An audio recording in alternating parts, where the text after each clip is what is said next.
n'ai jamais vu un homme qui passe près de la croix et reste le même. Quelque chose doit se passer ensemble.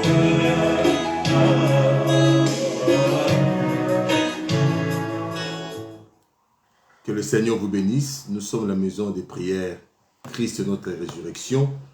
Et c'est votre bien-aimé Batalé qui partage la parole ce midi avec vous. Envoyez des cœurs, partagez pour que quelqu'un reçoive la bénédiction.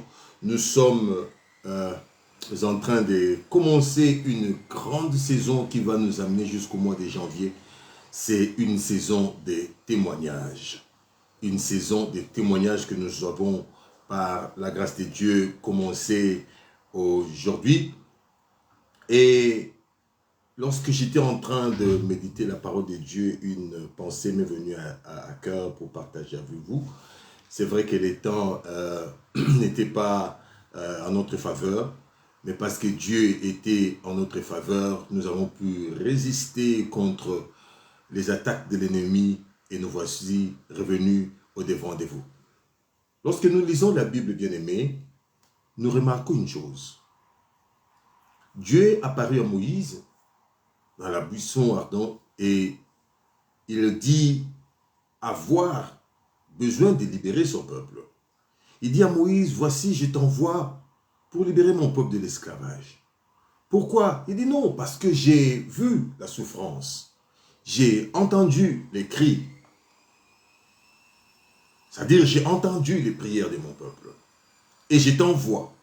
Mais pour Jésus-Christ, il me dit, lorsqu'il a voulu nous sauver de l'esclavage du péché, il n'a même pas attendu entendre nos prières. Par son amour, il a envoyé son Fils unique, Jésus-Christ. Il avait dit, car Dieu a tant aimé le monde qu'il a envoyé son Fils unique, afin que quiconque croit en lui. C'est-à-dire, il n'a même pas attendu que tu puisses prier afin d'envoyer Jésus. Il l'a fait par son amour. Pour nous, Dieu a répondu par rapport à son amour. Il a juste regardé son cœur. Et pendant toute cette saison, Dieu va regarder son cœur. Il écoutera son cœur rempli d'amour, son cœur d'amour parfait. Et il répondra aux besoins sans même prier. Il y en a des besoins où nous, on ne peut même pas prier pour ça. C'est tellement compliqué que la prière n'a comme plus de sens. Je suis en train de vouloir dire, l'amour s'impose. L'amour s'impose même sur la prière. L'amour s'impose sur les chaînes. L'amour s'impose sur toutes choses. L'amour s'impose sur tout. Aujourd'hui, nous allons partager d'un sous-thème très puissant. C'est « N'est qu'un vent ». Nous allons lire la Bible dans le livre de Matthieu et de Luc, chapitre 8.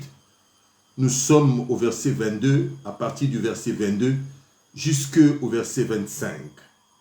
Donc je vais lire au nom de notre Seigneur Jésus-Christ. C'est un passage que nous connaissons sûrement et le Seigneur a voulu que nous puissions partager là-dessus. Il est dit ceci. Un jour, Jésus monta dans une barque avec ses disciples. Il leur dit, passons de l'autre côté du lac. Et ils partirent. Pendant qu'ils naviguaient, Jésus s'endormit. Un tourbillon fondit sur les lacs et la barque se remplissait d'eau. Et ils étaient en péril. Ils s'approchèrent et le réveillèrent en disant, « Maître, Maître, nous périssons. » S'étant réveillé, il menaça les vents et les flots qui s'apaisèrent. Et le calme revint. Puis il leur dit, « Où est votre foi ?» Saisis de frayeur et d'étonnement, ils se dirent les uns les autres, « Quel est donc celui-ci qui commande même au vent et à l'eau et à qui ils obéissent ?» Prions le Seigneur. Seigneur, merci pour l'opportunité que tu nous as donnée de revenir sur chair pour parler de ta part. Remplis-nous de ta parole, de l'onction de ta parole de ton esprit, afin que ton peuple, oh Dieu, puisse recevoir de toi quelque chose, oh Dieu. Nous sommes dans la saison, comme tu nous as renseigné, de témoignages, Seigneur. Que le message d'aujourd'hui apporte un nouveau témoignage dans la vie de quelqu'un. Au nom de Jésus. Amen. Amen. Amen. Bien-aimés, c'est très important cette histoire. Continuez à envoyer des cœurs pour que nous puissions être visibles. L'histoire que nous évoquons aujourd'hui, c'est une histoire connue de tous les chrétiens lecteurs de la Bible. Je ne voudrais pas y revenir parce que je ne vais pas vous prendre trop de temps aujourd'hui dans ce message introductoire. C'est important de savoir qu'est-ce qui se passe-t-il ici. Le Seigneur, après avoir enseigné, prêché, il a dit à ses disciples qu'ils devaient aller de l'autre côté du lac. Donc, devaient traverser le lac. Et qu'est-ce qu'il arrive? Il s'ensuit qu'il y eut un tourbillon, un vent très fort qui commençait à menacer la barque et donc leur vie. Au point qu'ils ne savaient plus quoi faire, ils sont allés réveiller Jésus. Comme quoi, Seigneur, tu dors, tu ne remarques pas que nous sommes en train de périr. Ils étaient donc plongés dans l'incertitude. Une incertitude dans l'inhabituel, dans l'inconfort. Ils étaient dans une situation d'incontrôlabilité. Cela arrive aussi dans notre vie, en tant qu'enfant de Dieu, en tant que disciple du Seigneur, que nous puissions nous retrouver à un moment dans une situation d'incertitude, où les vents tangent notre vie. Tantôt nous allons comme si allant à gauche, après un certain temps ça nous ramène à droite. C'est comme si c'est déjà fini. Les disciples sûrement, lorsque le vent a commencé, c'était pour la plupart des pêcheurs, ils étaient certainement des connaisseurs de ces genres de choses. Mais ces jours-là, ce n'était pas du déjà vu. C'était quelque chose de nouveau. C'est-à-dire, le niveau ou la dimension d'incertitude dépassait leur entendement. Ça dépassait leur entendement. Oui, dans la vie, il peut y avoir des situations qui sont jumelles. Ça veut dire une situation où on a déjà vécu quelque chose de pareil et où on connaît déjà les dénouements. C'est-à-dire que bon, je n'ai pas de travail. Quand on n'a pas de travail, bon, on va chercher, un jour ça viendra. Parce que il y a quelques années, j'ai manqué de travail et j'ai prié, j'ai vu que c'était arrivé. Mais ici, ils sont dans une incertitude, disons totale, parce que leur vie est en danger. Mais le pire, c'est qu'ils ont Jésus avec eux. J'étais en train de me demander, est-ce qu'ils pensaient que Jésus aussi allait mourir avec eux ou quoi? Ici, les disciples ont perdu les repères. Qu'est-ce qu'il faut faire? Ils ont essayé de faire sortir l'eau de la barque, sûrement.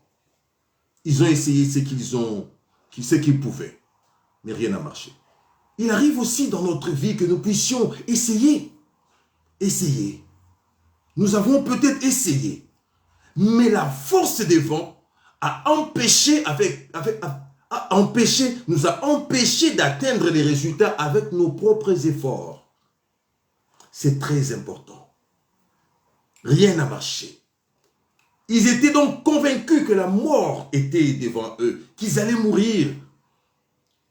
Et comme ils avaient quelqu'un qui était comme étranger, parce que lui dormait pendant que les autres cherchaient des voies et moyens pour sortir, il dormait.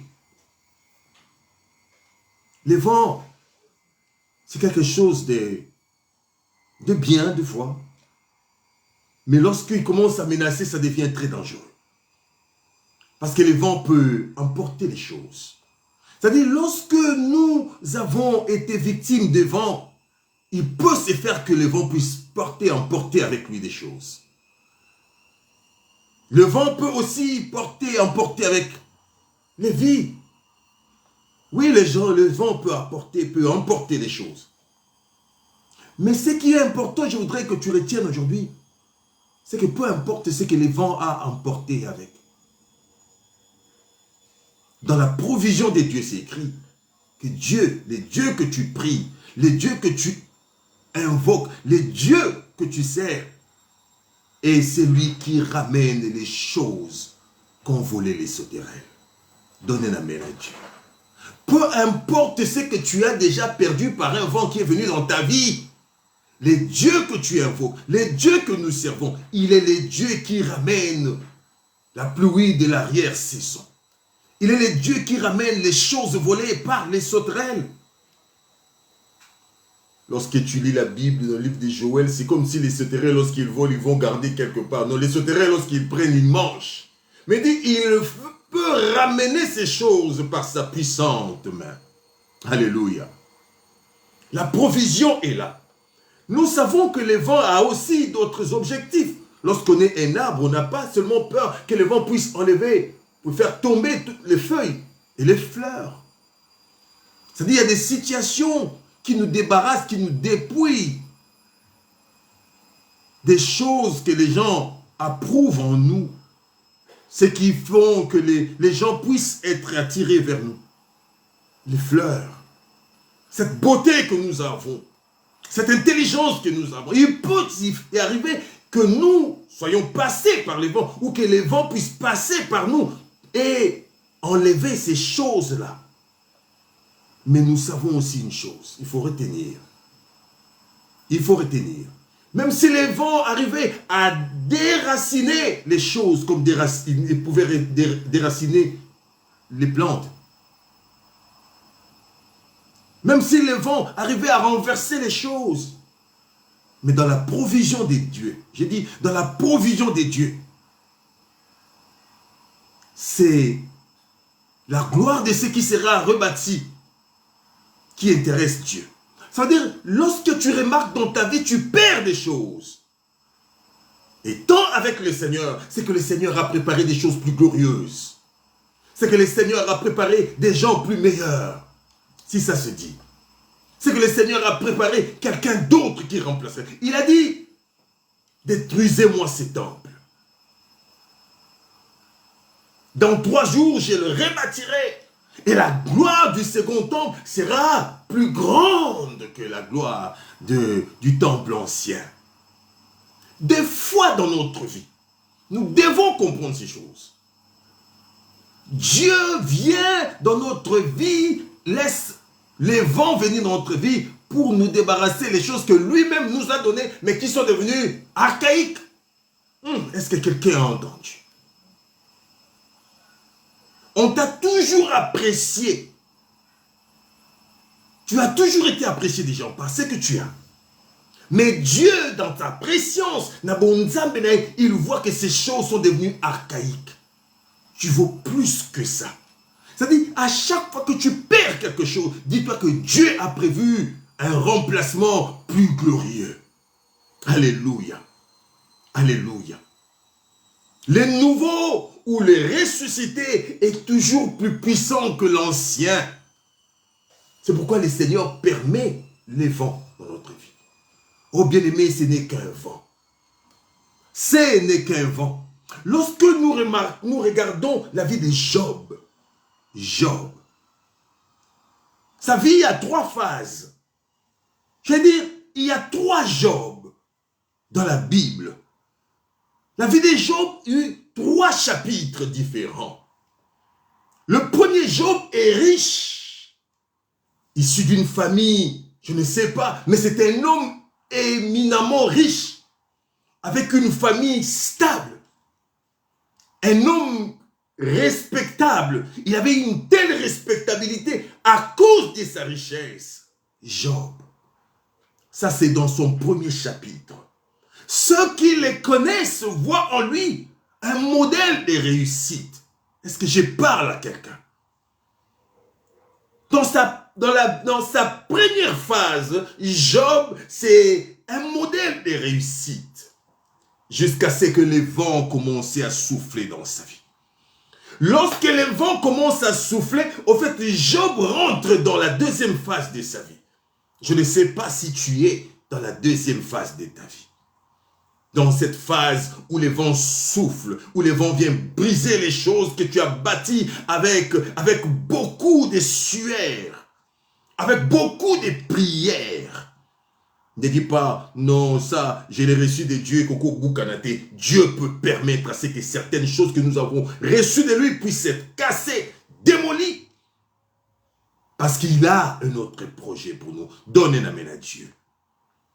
Le deuxième Job est celui qui est défiguré, déformé, défiguré par les vents, par les tourbillons. Le deuxième Job, méconnaissable. Ceux qui l'ont connu avant pensent que les choses ont changé. Ceux qui l'ont connu avant, ils ont deux jugements. Les gens qui ont un bon cœur disent pitié, pitié pour Job. Mais les gens qui ont un cœur méchant, ils sont moqueurs. Azuya Poussaka Lolendo. Dans la deuxième phase, on a la tête baissée. Oh, Dieu a voulu que Job, qui marchait toujours la tête haute, puisse en ces temps particuliers baisser sa tête. Parce que Dieu a un autre projet. Ceux qui ne l'ont point connu quand il était riche dans sa première phase, l'ayant connu ou les connaissant dans sa deuxième phase, ils pensent que Job a toujours été comme ça. Ils disent, regardez-moi ces gens-là. Regardez comment ils sont, ces gens-là. Ils ont pensé que Job était toujours comme ça. Parce qu'ils ne l'ont point connu. Mais gloire soit rendue à Dieu. Il permet les vents pour nous faire entrer dans une autre phase. Lorsque vous lisez la Bible, vous remarquerez dans la troisième phase, c'est-à-dire le Job ressuscité. Le Job transformé. On n'est pas transformé si on n'a pas été au préalable déformé. Alléluia. Regardez Jésus à la croix, défiguré, démoli, ôté de la dignité. Il était presque nu. Disons tout nu. Mais pourtant, il était simplement dans les processus de transformation. Donne un amen à Dieu. C'est comme ça qu'à la fin, il dit, j'avais entendu, j'ai entendu, mon oreille a entendu des choses. Je connais Jean 3,16. Je sais ce que la Bible dit dans le livre de Matthieu, chapitre 7, verset 7. Demandez, on vous donnera. Cherchez, vous trouverez. Frappez, on vous ouvrira. Mais aujourd'hui, après que les vents étaient passés par moi, mes yeux t'ont vu. Je peux maintenant arriver, Job pouvait arriver à dessiner l'Éternel Dieu le Tout-Puissant. J'aimerais que tu comprennes que la situation par où tu traverses, les vents qui s'abattent sur toi pendant des années, te donnent la connaissance de Dieu. Dis la connaissance de Dieu. Je m'a dit, j'avais entendu parler de toi, mais maintenant je suis devenu témoin de ce que tu es. J'ai vu où j'étais. J'ai vu comment j'étais. J'ai vu hier comment j'étais devenu. Et aujourd'hui, c'est que toi qui peux faire ça. Dieu nous pousse des fois dans des situations où, lorsque tu regardes, tu dis, ça, c'est seulement Dieu qui a fait. Sans nul doute. Parce qu'il y a des choses, des fois, lorsque ça arrive dans notre vie, on peut confondre et dire, ça peut être. Alléluia. Lorsque le vent est accompagné de pluie, c'est autre chose. Il y a des vents, des blizzards qui sont accompagnés de chaleur. C'est toujours les vents. Les disciples étaient en train de subir les affres du vent. Ils avaient Jésus. Mais pour la première fois, ils sont venus prier. Donc, demander à Jésus, pourquoi tu dors, tu ne vois pas. Ça veut dire, ils ont prié. Lorsqu'on est soumis au vent, la prière n'est pas une mauvaise chose. Mais Dieu attend de ses enfants une chose. La foi. La foi. Ce n'est pas la prière qui te fera sortir de là, mais c'est la foi. Il veut dire, lorsque les fondements seront ébranlés. Que fera le juste? Il dit, le juste, mon juste vivra par sa foi. La foi. Des fois, nous prions beaucoup et nous prions, mais nous ne prions pas bien. Il y a des situations qui demandent l'exercice de la foi. Lorsque nous lisons ici, nous voyons dans le livre de Luc chapitre 8 qu'il y avait beaucoup de choses qui s'étaient passées avant. Le Seigneur a donné beaucoup d'enseignements. Lorsqu'il a fini de donner les enseignements, il les a pris et il leur a demandé de traverser. Après donc avoir reçu l'enseignement de la parole de Dieu, ou même à l'école, vient le temps des tests. Remarquez une chose. Lorsque les vents arrivent, que fait ou que font les disciples? Ils ont peur. Ils sont dans la peur et dans la panique totale. Bien-aimé, la peur, l'angoisse, ce sont des choses qui donnent l'avantage à l'ennemi, donnent un amen à Dieu. Ce qui a fait que Israël, au temps des rois Saoul, puisse rester pendant 40 jours et 40 nuits devant les Philistins, c'était simplement la taille effrayante de Goliath. Le vent, lorsqu'il est envoyé, sachez qu'il vient pour nous faire peur. C'est pourquoi le Seigneur a pris soin de dire chaque fois, n'ayez pas peur. Petit enfant, ne les craignez point. Car celui qui est en vous est plus fort que celui qui est dans les vents. Je parle des vents de ce monde. Israël était soumis pendant 40 jours, tout simplement parce qu'ils avaient peur. Et lorsque David est venu, lui, il n'a pas eu peur. Pourquoi? Il connaissait l'Éternel des armées. Donnez l'amen à Dieu. Et la deuxième chose, remarquons, les disciples, lorsque les vents ont commencé à souffler, ils ont commencé à faire les choses comme d'habitude. C'est-à-dire, lorsqu'il y a un peu d'eau qui rentre, on jette de l'eau, on jette les marchandises. Remarquez cela aussi dans le livre de Jonas, lorsqu'il y avait le vent. La cargaison, c'était dans l'embarquement. Qu'est-ce qui s'est passé? Ils ont commencé à jeter des choses. Ils faisaient des choses comme d'habitude. Pourquoi? Parce qu'ils n'avaient pas discerné la dimension spirituelle des choses. Je voudrais dire à quelqu'un, à un problème spirituel, une solution spirituelle. Le vent, oui, ce n'est pas un problème, mais ces vents venaient pour renverser le bateau afin de tuer les enfants de Dieu. C'est-à-dire, il y avait un esprit de mort derrière ces vents.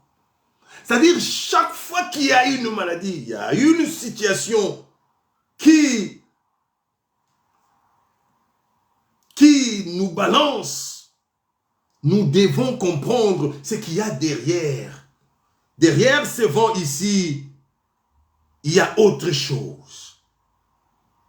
Il y a la main de l'ennemi. Il y a la main de l'ennemi qui est là. Les vents, oui, c'est naturel. Mais le naturel ne peut pas venir me tuer, moi. Ce n'est pas possible. Oui, c'est naturel, oui. Oui, c'est naturel, oui. Mais lorsque le naturel commence à devenir un danger pour la vie des enfants, la vie du mari, la vie de la femme, la vie des parents, on n'en a plus besoin. La dimension donc spirituelle est très importante. Si on ne comprend pas la dimension spirituelle des choses, bien aimés, nous risquons de laisser la peau, notre peau. Et la troisième chose dans la réaction des disciples, c'est la meilleure. Ils ont enfin compris qu'ils devaient aller réveiller le Seigneur. Mais dans la perception de Jésus, Qu'est-ce qui se passe pendant qu'il y avait le vent? Lui, il est resté calme. Lui, c'est notre modèle. Peu importe les circonstances, gardons notre calme. Ne paniquons pas. Ne soyons pas dans l'angoisse. Parce que dans l'angoisse, nous donnons l'avantage à l'ennemi. Les vents commençaient à se moquer d'eux. Parce qu'ils avaient peur. Parce qu'ils étaient plongés dans l'angoisse. Le Seigneur est calme. Pas seulement calme, il dormait. Parce que lorsqu'on est venu le réveiller, il dit, mais toi tu dors, comment ça se fait? Il y a des gens qui sont comme ça. Ils sont fils de Dieu, ils sont princes. Inamovible, ba boujakate. Et l'autre koningisa bango ezate. Ils sont princes. Lorsqu'un prince dort, voilà le mystère. Il y a toujours des gardes qui sont en train de veiller sur le prince. Lorsque tu es prince, fils de Dieu, tu es princesse, fille de Dieu, sache que tes yeux s'ouvrent ou pas, tu es gardé par les anges de Dieu. C'est pourquoi le diable dit à Jésus, jette-toi, car il est écrit, il enverra ses anges pour te protéger. C'est-à-dire, c'est comme ça, je voudrais dire à quelqu'un, ce n'est que du vent, c'est comme ça. C'est comme ça que c'est, il n'y a pas autre chose que du vent. Et le vent est appelé à passer. Le vent passera. Oui, le fils sait qu'il est gardé par son père. Lorsqu'il y a nungu dans la vie, pendant la nuit, c'est nous qui veillons sur nos enfants. Parce qu'ils sont nos enfants. Et si nous pouvons le faire, à combien plus forte raison, Dieu est notre Père. Vous voyez? Et la deuxième réaction de Jésus, c'est très important. Lorsqu'il se réveille, il n'est pas allé prier comme devant la tombe de Lazare. Je sais que de moi, tu m'exauces toujours, Lazare sort. Il n'a pas fait ça. La Bible dit, il a commencé à crier sur les vents. Ça, c'est une autre forme d'exercer l'autorité. Nous ne pouvons pas rester chaque fois qu'il y a les vents dans notre vie. Seigneur, Seigneur, Olobinini, tu chantes. Rabbi Olobinini, il a déjà parlé. Résistez-le, il fuira loin de vous. Dieu n'est pas là pour parler, tu as déjà grandi. Le Seigneur ici a un problème avec ses disciples. Il a cru que pendant les enseignements, les disciples avaient tellement intégré les choses qu'ils ont grandi et pourtant, c'était encore des bébés. Le Seigneur a commencé devant les vents à exercer l'autorité. Nous l'avons reçu de Jésus. Voici, je vous ai donné le pouvoir de marcher sur les serpents, sur les scorpions. C'est-à-dire, lorsqu'un serpent ou un scorpion vient, nous n'avons pas à crier à Jésus. Nous avons à exercer le pouvoir que le Seigneur nous a donné. C'est comme un militaire, un soldat qui a une arme et qui voit l'assassin venir, il commence à crier à son chef. On t'a donné pour l'exercer. Bimisa Mwana. Il est temps maintenant de commencer à exercer le pouvoir que nous avons reçu de notre Seigneur. Et la troisième chose pour finir, le Seigneur s'est retourné après. Il a comme blâmé les disciples. À Tuni Bango. Pourquoi avez-vous peur? Pourquoi? Où est donc votre foi? Vous voyez? C'est-à-dire, ils étaient en train de passer un test important. Le test de la foi. Le vent passera. C'est-à-dire, les situations dans lesquelles tu te trouves passeront. Oh oui. Ce n'est qu'un vent. Ce n'est qu'une circonstance. Ce n'est qu'une faim. Lorsque tu mettras un morceau de pain, tu ne vas plus même te souvenir que tu avais faim. Donc nous devons changer notre regard envers les situations, les problèmes qui nous arrivent dans la vie. Oh Sarah, ça peut prendre longtemps. ne laisse pas Abraham partir avec ta servante. Ce n'est qu'un vent. Peu importe les circonstances, ça peut faire 5 ans, ça peut faire 2 ans, ça peut faire 3 mois, ça peut faire 30 ans. Ce n'est qu'un vent. Élisabeth était sous les menaces du vent pendant des années. Et le vent est passé. Le Seigneur a agi. Le plus important pour nous, aujourd'hui, nous devons savoir garder et exercer notre foi. Que le Seigneur vous bénisse abondamment. Merci d'avoir été là. Le mardi, nous reprenons notre école de prière. Ne manquez pas, c'est à 21 h heure de Londres. Et le Seigneur sera au rendez-vous. Parce que nous sommes rentrés dans une saison de témoignages. Si tu n'as pas de témoignages, Dieu t'en donnera un. Si tu as besoin de plusieurs, Dieu te donnera beaucoup de choses. Parce que je peux vous assurer qu'il y a un solde au ciel. Tout est devenu gratos, gratuit. Que le Seigneur vous bénisse abondamment au nom de Jésus. Amen. Amen. Aidez-nous à partager ce message au nom de Jésus.